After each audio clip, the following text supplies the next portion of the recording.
You toss one can and you just think it's just one can. But if everybody in your neighborhood did the same thing every single day, that's thousands of cans that could have been reused, just gone, wasted.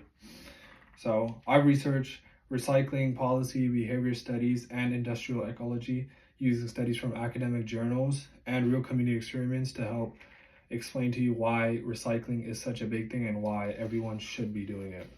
So the main points that we're going to be going over is the problem, so low recycling participations, incorrect beliefs about it, the causes, so poor incentives and misinformation just overall on the topic, so whether that's the reasoning to do it and then misinformation as to doesn't help as much as people thinks, and then 3, the solution, which is going to be smart rewards and then educating people on it and explaining to them why they should do it.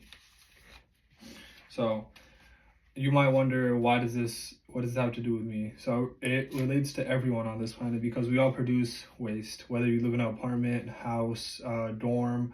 Recycling affects us all together as a whole, and it most importantly reflects our planet, and that's important because we all live on this planet.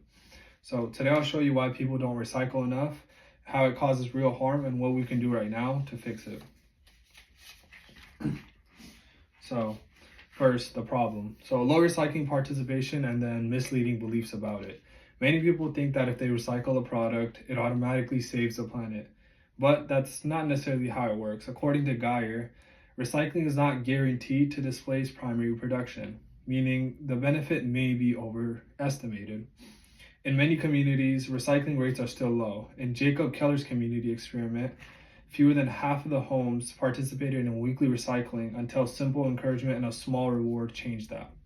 Misunderstandings about what can and can't be recycled, or how often something can be recycled, stop people from doing it at all.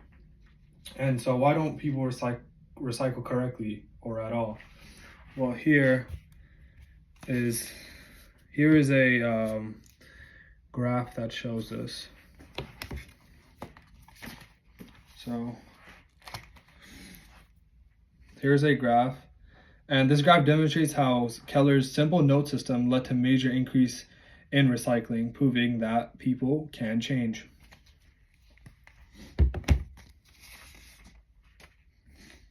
And then B, the cause, lack of motivation, and then also false beliefs about recycling. Some people believe that recycling doesn't matter.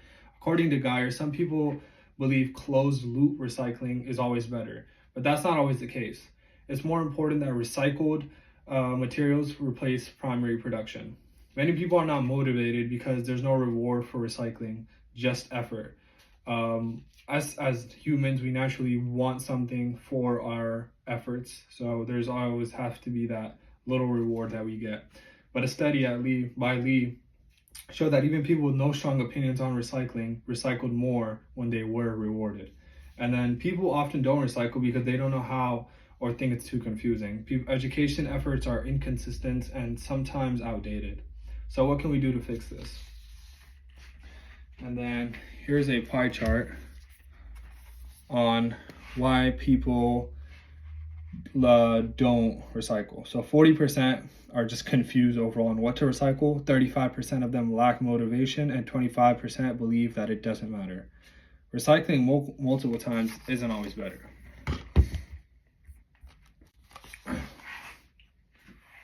And then solutions. So solutions include using rewards and education to increase effective recycling. Start with small-scale community rewards. In Keller's neighborhood, for example, just weekly progress notes and promises of a $20 charity gift increased recycling by over 20%. This can be scaled up in schools, dorms, or even entire cities.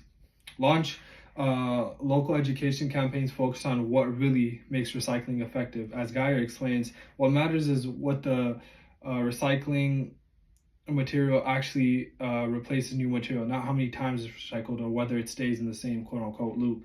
Follow the recycling reward system, or RRS model for short, proposed by Lee.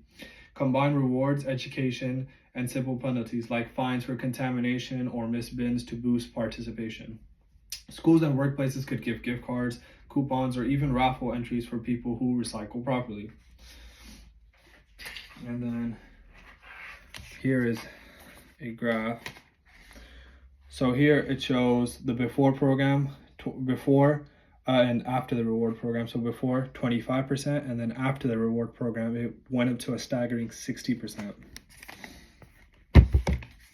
So overall, one soda can may not seem like much, but multiplied by hundreds of homes, and now we're talking about serious impact. Decisions add up, and everyone's case builds up.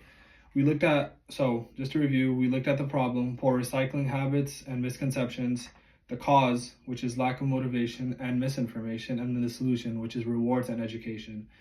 You can change your community recycling habits today. Support reward programs, share accurate information, educate your school, workplace, your family. Don't just recycle, recycle smarter.